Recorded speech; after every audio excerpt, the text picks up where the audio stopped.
2023년을 강타한 이슈는 챗 GPT의 등장입니다. 최초 출시일은 2022년 11월 30일이었는데 2023년 들어서 논란의 중심에 서 있습니다. 이 챗 GPT는 대화형 AI, 여러분 AI 많이 들어보셨죠? AI입니다. 이건 사용자와 주고받는 대화에서 질문에 답하도록, 그러니까 사용자가 대화를 타이핑하면 그 타이핑의 내용을 인식해서 답을 써내는 거예요. 그러면 AI 하면 우리가 우리의 삶에 이렇게 근접해 있지만 가장 이슈가 되었던 건 바둑 AI, 알파고 기억나시죠? 세상을 떠들썩하게 만들었었습니다. 천재 바둑 기사 이세돌 구단이 알파고와 바둑을 둬가지고 혀를 내둘렀어요. 최초이자 거의 마지막으로 바둑 AI인 알파고를 이긴 기사는 아마 이세돌 구단이 유일하게 될 겁니다. 그리고 나서 바둑 기사로 해서 은퇴를 했습니다. 도저히 이길 수 없다라는 말과 함께 말입니다. 물론 다른 이유도 있었지만 이제 그 알파고가 굉장히 큰 역할을 했습니다. 챗 GPT에 등장하자 세계 유수한 IT 기업들, 대표적인 건 뭐예요? 구글, 메타, 페이스북, 이런 마이크로소프트, 이런 기업들이 바짝 긴장했다. 우리나라의 대표적인 기업은 네이버잖아요. 네이버도 바짝 기업이다. 왜? 전문가들의 견해에 의하면 모든 IT 기업들이 끝날 수 있다. 이 챗 GPT로 말미암아서 말입니다. 이 AI, 알파고가 그렇게 유력적이었던 것은 자기가 수집할 수 있는 모든 바둑의 수에 데이터들을 다 수집해가지고 그것을 바둑을 둘 때 거기에 적용한다는 거예요. 그러니까 천재기사 이세돌도 대단한 천재거든요. 그런데 이세돌도 돌을 던질 수밖에 없는 그런 기상천외한 수들이 알파고에게서 나와서 혀를 내둘렀습니다. 그러니 이 AI가 기존에 있는 모든 데이터들을 다 모아서 대답을 하는 이 챗 GPT가 등장했다는 것은 깜짝 놀랄 일이고, 관련 업계들, 모든 업계들, IT와 관련된 코딩, 개발자들도 이제는 자기들의 직업을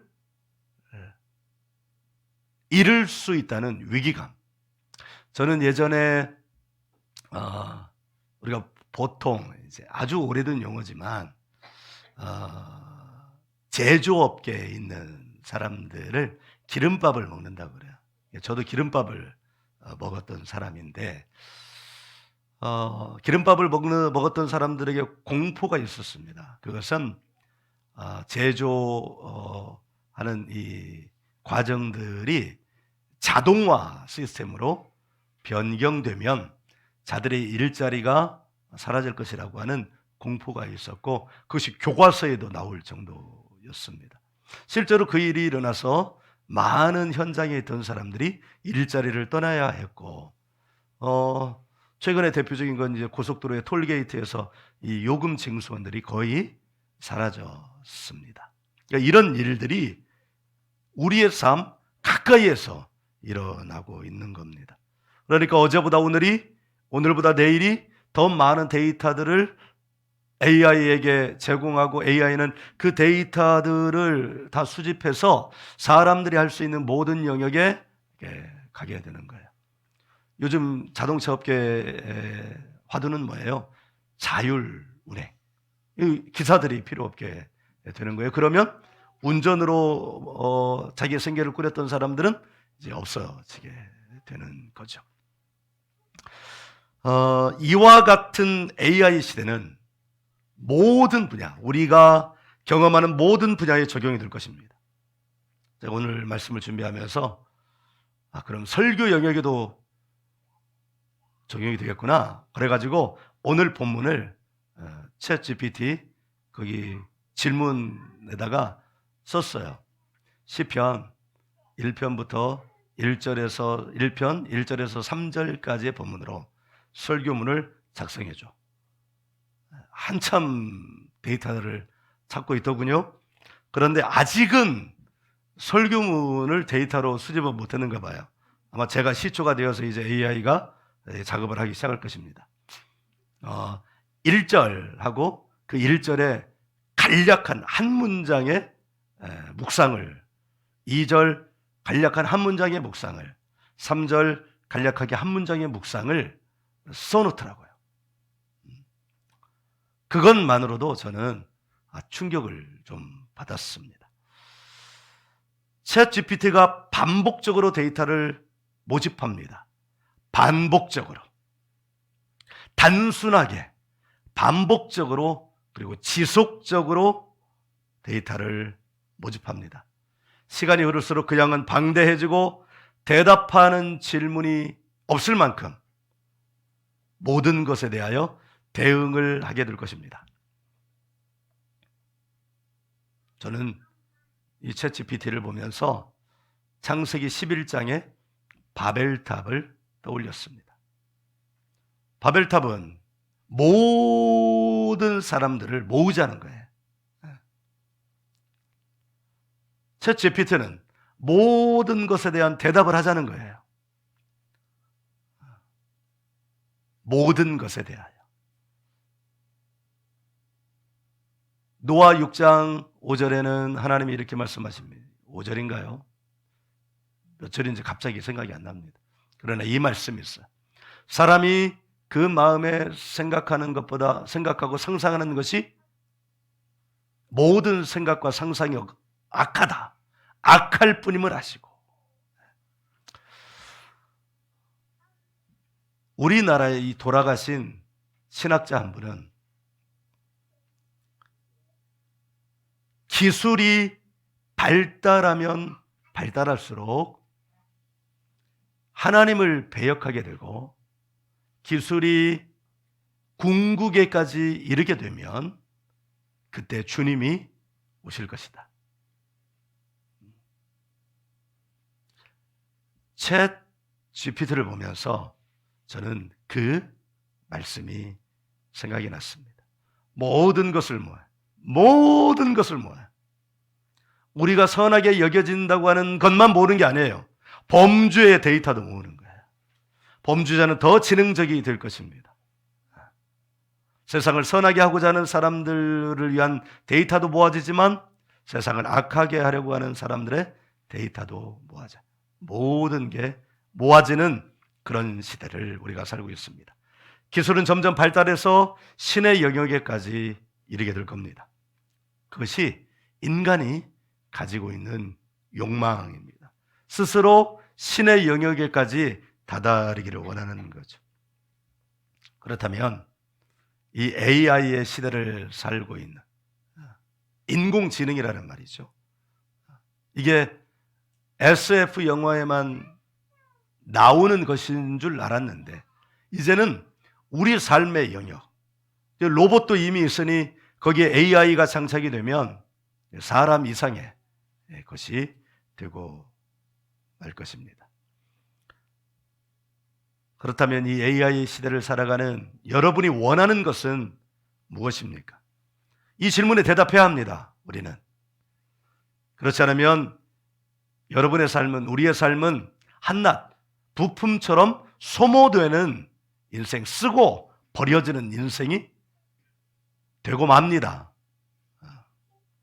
목적 없이 떠드는 바다 위를 떠드는 배처럼 처량하고 비참한 것은 없어요. 한번 생각해 보세요. 넓은 바다 위에 배 한 척이 떠 있는데 그 배가 어딘가 목적지를 향해 가지 않고 바닷물이 흘러가는 대로 조류의 흐름대로 정처 없이 흔들리면서 이리 갔다 저리 갔다 하는 배를 한번 상상해 보세요. 어찌 인생이 그와 같은 인생이 되지 말란 법이 있어요. 그런데 여러분, 아주 수많은 인생들이 그와 같은 배처럼 살아가고 있다는 것을 아십니까? 개그맨들은 이것을 이렇게 희화화했어요. 태어난 김에 사는 인생. 그러나 하나님은 우리를 태어난 김에 사는 인생으로 결코 창조하지 않으셨습니다. 하나님이 이 땅에 인생들을 보내실 때 그 사람을 향한 고유한 하나님의 비전, 하나님의 계획을 넣어주셨습니다. 그리고 자기의 마음을, 자기 인생을, 자기 인격을 하나님 앞에 내어드리는 인생들마다 그 하나님의 비전이 발견되게끔 하여 주셨습니다. 그리고 그 비전을 따라서 사는 인생들의 삶을 정말 힘있고 능력 있는 인생으로 바꾸어 주셨습니다. 그렇다면 AI가, 최첨단의 AI가 상상할 수 없는 능력에까지 이르는 신의 영역에까지 이르를 AI의 시대에는 어떻게 될까요? 저는 여전히 변함없이 그것은 동일하게 하나님의 비전은 반드시 하나님을 향하여 자기의 인생과 마음과 삶과 뇌와 육체와 가슴과 심장과 오장육부와 모든 것을 다 주께 내어드리는 사람들을 통하여 하나님은 세세하게 그 사람을 통하여 이 역사를 이끌어 가실 것이라고 저는 믿습니다. 우리에게 부어주신 생수와 강으로 가정을 살립니다. 다음 세대를 살립니다. 민족을 살립니다. 열방을 살립니다. 이 작은 공동체에서 우리는 벌써 이 고백을 몇 년째? 3년째 해나가고 있습니다. 3년째인가요? 4년째 해나가고 있는 거예요. 4년째. 그런데 하나님은 이 작은 공동체를 통하여 가장 다음 세대 사역을 모범적으로 잘하고 있다는 그런 평가를 받는 공동체를 세워 그 사역을 감당하게 해주신 줄 여러분 알기를 간절히 바랍니다.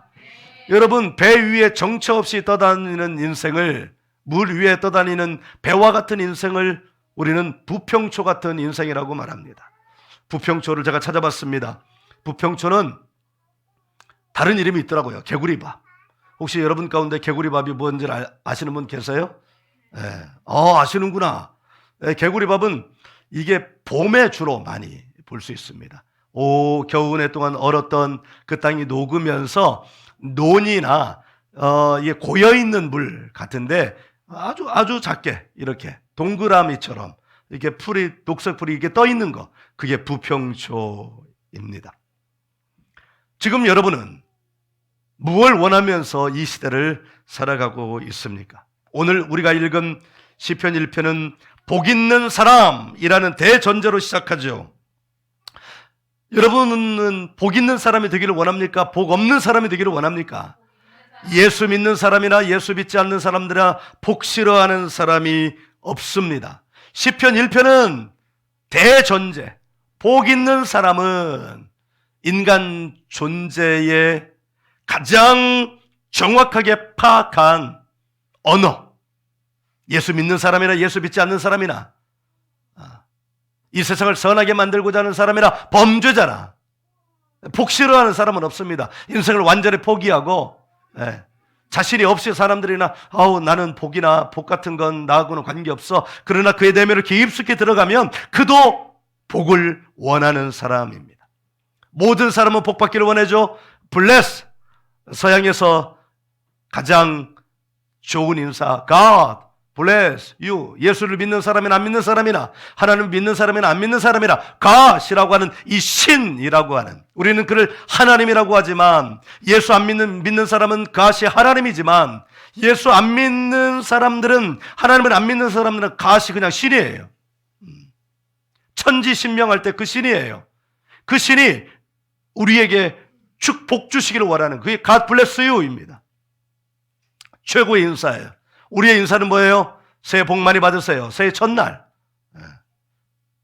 한 해의 마지막과 한 해의 첫날 그 시작, 그 끝과 시작의 순간에 사람들을 서로 바라보면서 God bless you, Happy New Year. 당신은 새로운 한 해, 행복한 한 해가 시작되기를 원합니다. 이게 인사입니다. 하나님이 그렇다면 왜 복이 있는 사람은 이렇게 시편을 시작하셨을까요? 하나님이 사람을 지으셨기에 사람의 존재를 너무나 잘 알고 있는 것입니다. 여러분 복 받기를 원합니다. 복 있는 사람이 되기를 원합니다. 그 가운데서도 이 세상을 지으신 나를 창조하신 이 세상을 주관하시는 하나님이 주시는 복을 받기를 원합니다.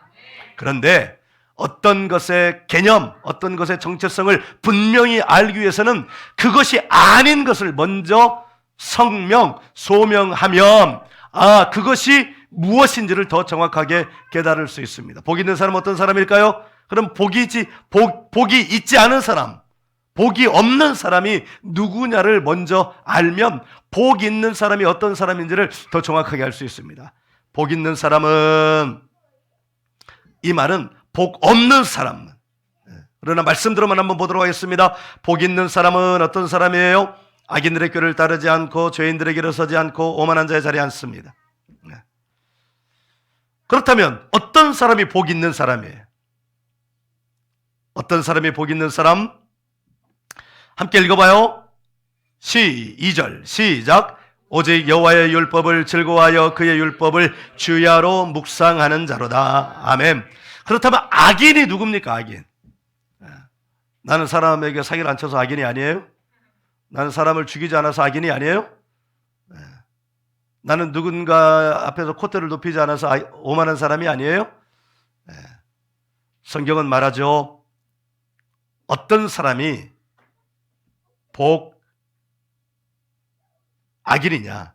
하나님의 말씀을 주야로, 하나님의 말씀을 즐거워하지도 않고 주야로 묵상하지도 않는 사람, 그 사람이 악인이에요. 하나님 말씀하십니다. 죄인은 어떤 사람이냐? 하나님의 말씀을 즐거워하지도 않고 주야로 묵상하지도 않는 사람. 오만한 사람이 어떤 사람입니까?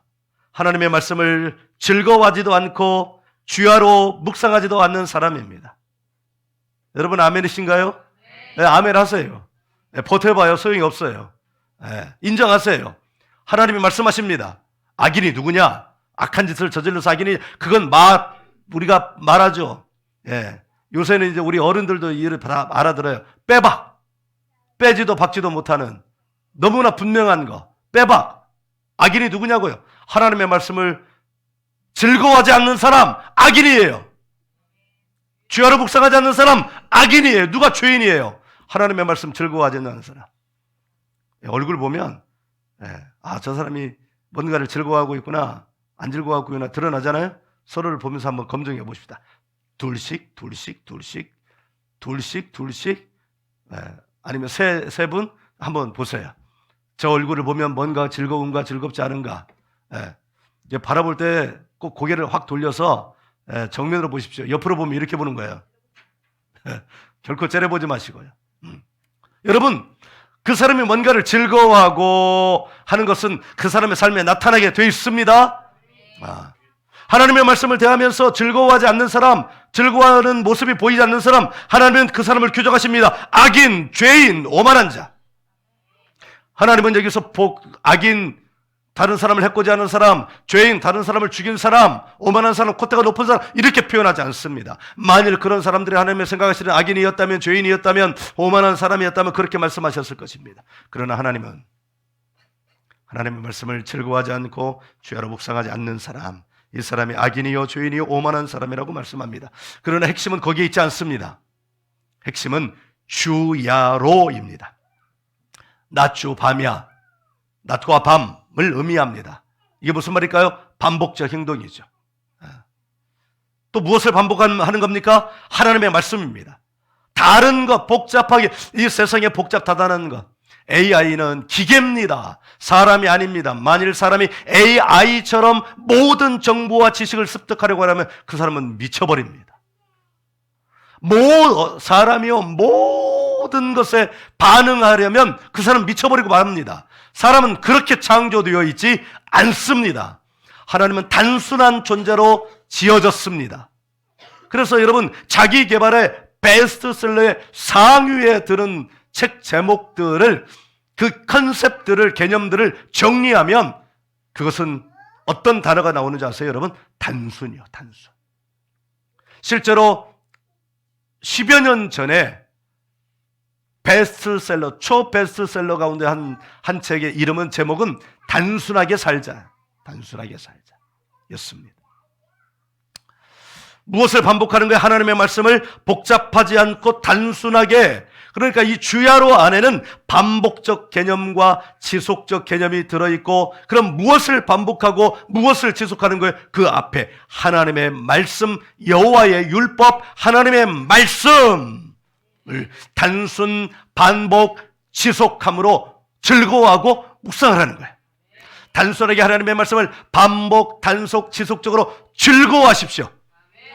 하나님의 말씀을 단순하고 반복적으로 그리고 지속적으로 묵상하십시오. 아멘. 그러면 어느 날부터 영안이 열리게 될 것입니다. 예, 우리 조상들은 성리학을 공부했던 공자왈, 맹자왈 했던 분들은 공부 방법이 뭔지 아세요? 우리 그 시대를 우리가 돌아가 보진 않았지만 그 사람들의 공부 방법을 방송이나 이런 데서 비교적 단순하게 그린 건 뭐예요? 계속해서 읽는 겁니다. 계속해서 군자는 하기 시습지요 32 입하고 40에 부록하고 이것을 수도 없이 읽는 거예요. 우리처럼 1학년에서 6학년까지 했으니까 끝! 이게 아니고 1학년부터 6학년까지 했다면 6학년이 끝났다면 다시 1학년으로 들어가가지고 거기서부터 또 반복하고 또 반복하고 또 반복. 한 번에 그것을 꿰뚫어 보는 사람은 그런 사람은 없습니다. 절대 그런 사람은 없습니다. 그렇게 반복하고 반복하고 반복하면 뭐가 트인다고 그래요? 물리가 트인다고 그럽니다. 문자의 이치가 트인다고 그래요.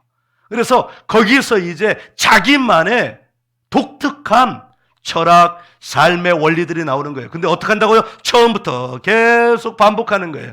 복 있는 사람은 이 한자 가지고 맨날 며칠 하는 게 아니라 복 있는 사람은 악인들의 꾀를 따르지 아니하고 죄인들의 궤를 서지 아니하고 오만한 자들의 자리에 앉지 아니하고 오직 여기 중요한 표현이 또 있잖아요. 오직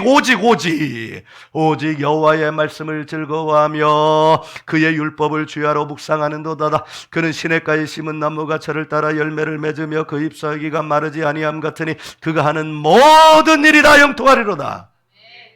자, 이제 우리 3절을 말씀하려고 합니다. 하나님께서는 놀랍게도 복 있는 사람의 삶을 복잡하게 설명하지 않고 단순하게 설명하십니다. 하나님 단순하신 분이에요. 복잡하신 분이 아니십니다. 그것은 단순 반복 지속의 삶 안에 있다고 하십니다. 그 뭐예요? 여러분 1만 시간의 법칙을 들어보셨죠? 어떤 사람이라도 하루에 3시간씩 10년을 노력하면 천재가 될 수 있다는 법칙. 하루에 3시간씩 10년. 그러니까 어릴수록 이거 유리해요. 천재가 될 수 있는 가능성이 유리해요. 여기 40 이상은 50 이상, 40 이상은 천재가 되기를 포기하시기 바랍니다. 그리고 할 수도 없어요. 이미 우리는 40년 동안 이미 옛 습관에 젖어 있는데 그 옛 습관을 깨트리고 다시 새롭게 하려면 죽었다가 다시 살아나야 돼. 그럼 40 미만 가운데 제일 가능성이 있는 애는 누굴까요? 사람은 우리 공동체 안에서 하엘이. 저 인간이 빨리 돼서 하루에 3시간씩 10년을 단순 반복 지속해야 돼요. 그럼 하엘이는 너무 어리니까 가능성이 없어요? 자, 그럼 그 다음 누가 가능성이 높을까요? 하율이. 여러분, 하율이는 우리 도리전에 입학할 때 영어를 몰랐습니다. 근데 지금 영어 잘하잖아요. 저 나이대에서 영어 잘합니다. 그리고 놀랍게도 하율이는 한글도 몰랐습니다. 그리고 글씨를 쓸 수 있었겠어요? 못 씁니다. 그러나 한글 다 뗐죠. 3개월 만에 뗐어요. 3개월 만에 한글을 뗐다는 건 기본적으로 하율이는 머리가 좋다는 거예요. 하준이도 보니까 머리가 좋아요. 근데 엄마 아빠가 공부를 안 시킨 거예요. 그러니까 엄마 아빠가 잘못했던 거야. 근데 지금은요, 하율이 글씨가요 얼마나 예쁜지 모릅니다. 얼마나 예쁘게 잘 쓰냐면 진짜 잘 씁니다. 근데 왜 그렇게 잘 쓰냐면 우리 조희 선교사님이 하율이에게 글씨를 가르쳐 주실 때 그 글씨 교본 그 점점점에서 희미하게 있는 그 글씨 연습책 있잖아요. 그걸 줬어요. 그걸 본 따서 글씨를 쓰게 했습니다.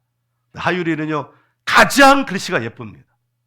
이대로 가면 얘는 펜 글씨 교본체가 될 수 있어요.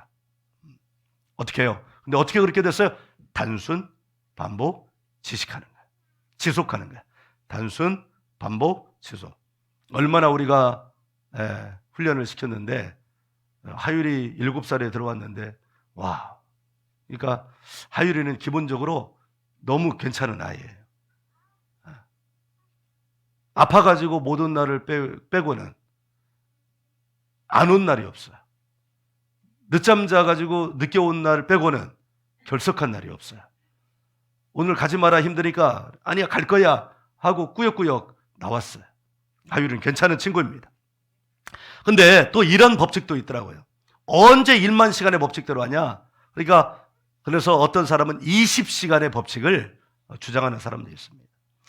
모든 것에 대한 이런 정반합의 변증법이 있습니다. 20시간의 법칙을 주장하는 사람이 이렇게 주장합니다. 첫째, 무엇을 배우고 싶은지 결정하라. 우리 여기 어린 친구들 그리고 삶을 세워나가기를 원하시는 분들은 꼭 들어보십시오. 첫 번째, 무엇을 배우고 싶은지 결정하라. 둘째, 스킬. 그것을 그 목표를 하기 위해서 필요한 기술들을 작게 세분화하고 분석해라. 세 번째, 반복해서 보이는 공통적인 아이디어를, 그러니까 어떤 걸 이렇게 보면 반복적으로 들어가 있는 것들이 있어요. 그것을 구별해내라는 거예요. 네 번째, 내가 이것을 실천하고자 할 때 그것을 방해하는 외적 조건들을 다 차단해라. 그리고 다섯 번째, 집중적으로 실천해라. 뭐가 뭔지 모르겠죠? 필요한 분은 저한테 오세요. 요약한 걸 드릴게요. 두 제안 모두 뭐예요?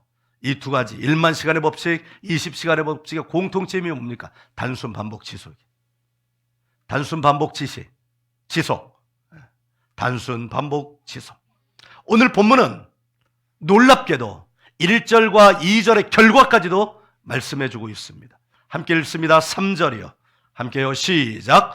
그는 시냇가에 심은 나무가 철을 따라 열매를 맺으며 그 잎사귀가 마르지 아닌 같으니 그가 하는 모든 일이 다 형통하리로다. 아멘.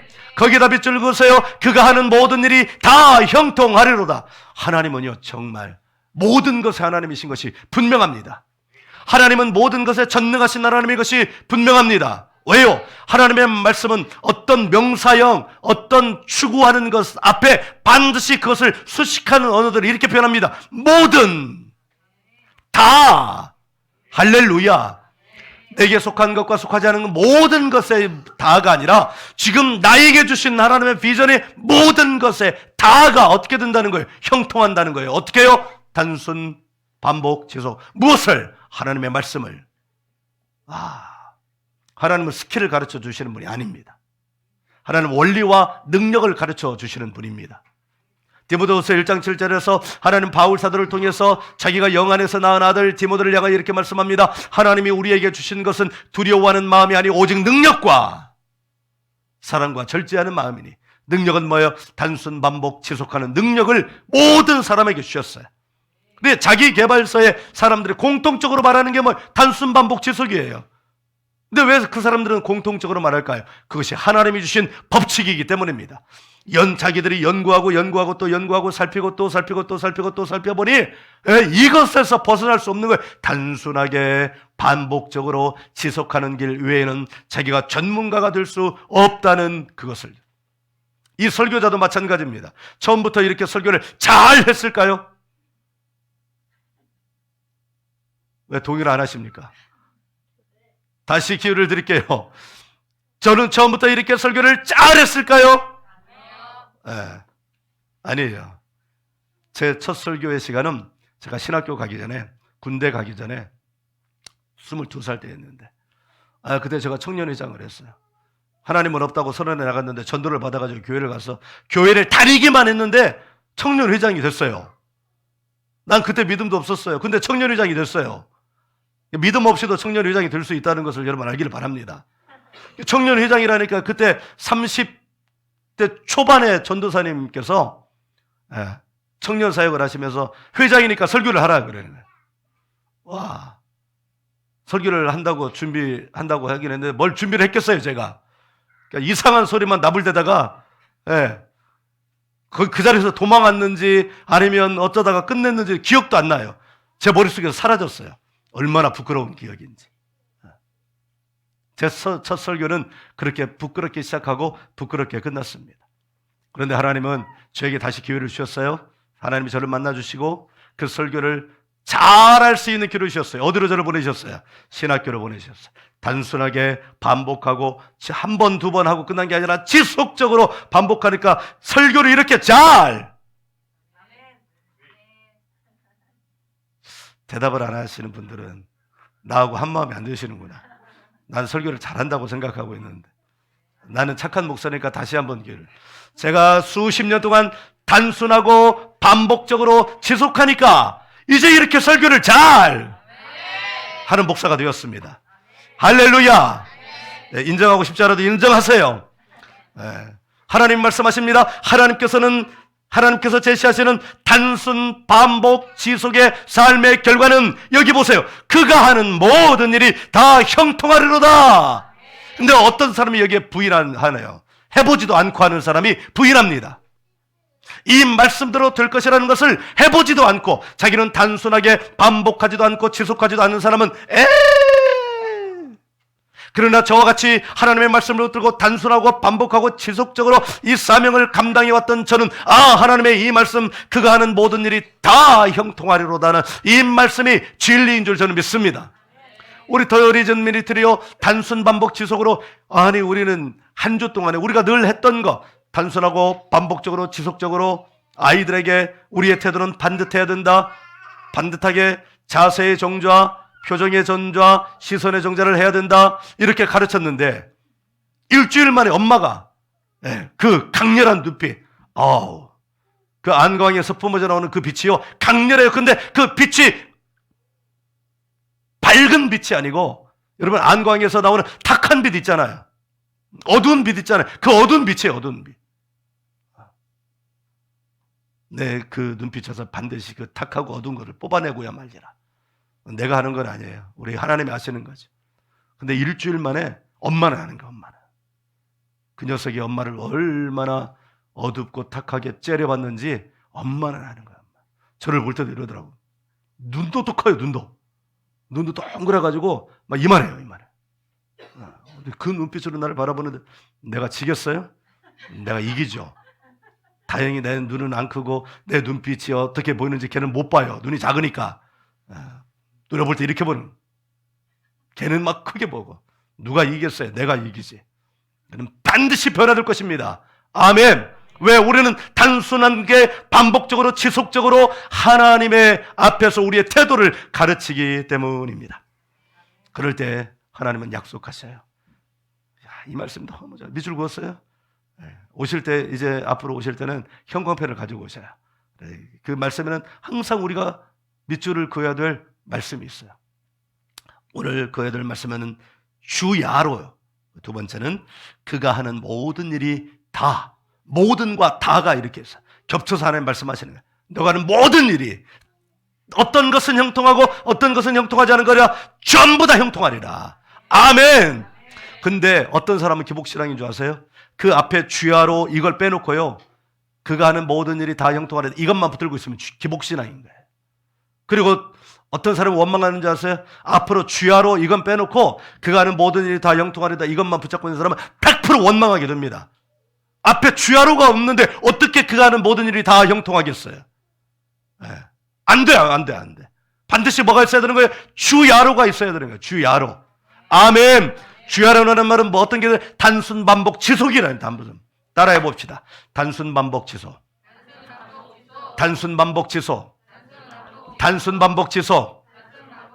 의 삶을 설계하시는 여러분 되기를 바랍니다.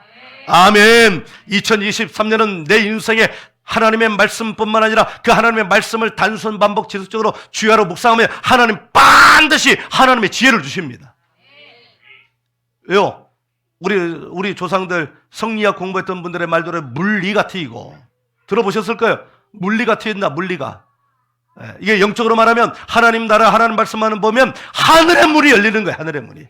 영의 눈이 열려 하늘의 문이 열려서 하나님의 지혜가 그냥 가만히 있는데도 막 보이는 거예요. 보여요. 이제는 그걸 구하려고 하지도 않고 늘 이 삶을 단순 반복 지속의 삶을 지속하면서 자기의 삶을 걸어가면 하늘의 문이 이미 열렸기 때문에 가는 길마다 하나님의 지혜가 자신의 삶에서 나타나게 되는 거예요. 그래서 그가 선택하고 그가 행하고 그가 선택하고 결정하고 행하는 모든 것에서 하나님의 지혜가 임해요. 저는 그것을 더리진에서 맨날 보고 있어요. 아멘. 네. 할렐루야. 오늘 여러분이 원하는 것은 무엇입니까? 챗 GPT라는 구글도, 페이스북도, 마이크로소프트도, 네이버도 깜짝 놀라고 전문가들의 견해에 의하면 공룡 IT 기업들이 이제 소멸되는 것은 시간 문제라고 말하는 이 시대에 여러분들이 진정으로 원하는 것은 무엇일까요?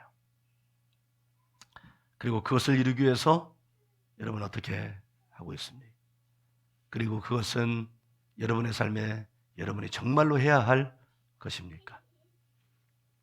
하나님은 오늘 우리 가운데 말씀하십니다. 진짜 복 있는 사람은 하나님의 말씀을 주야로 묵상하는 자다. 그 사람은 그가 하는 모든 것이 다 형통하게 된다라고 약속하고 계십니다. 여러분 그거 해보지도 않고 원망하는 사람이 되겠습니까? 아니면 하나님의 말씀을 순복함으로 말미암아 과연 하나님께서 주신 이 말씀대로 하니 내 삶에 이와 같은 일이 나타나는구나 라고 그것이 증거와 데이터로 쌓여서 진짜 기계의 AI가 아니라 우리 하나님이 우리에게 주신 진정한 삶의 데이터로 누군가 나에게 질문을 하면 그것을 즉각적으로 답을 할 수 있는 진짜 챗 GPT가 되겠습니까? 하나님 우리를 기계 이상의 지능을 가진 자로 지으셨습니다. 그 지능의 최고의 지능은 하나님의 지혜가 우리 가운데 임할 때 사람들은 그것을 보고 깜짝 놀라는 어떻게 저에게서 이와 같은 지혜가 나올 것인가 라고 질문하는 사람이 되고 계십니다. 여러분 단순 반복 지속의 삶을 설계하세요. 네. 그래야 여러분의 삶에서 하나님의 밝고 빛나는 빛이 찬란하게 빛나도록 하나님께 여러분의 삶을 내어드리시기를 주 이름으로 축원합니다. 그게 하나님 기뻐하시는 뜻입니다. 할렐루야.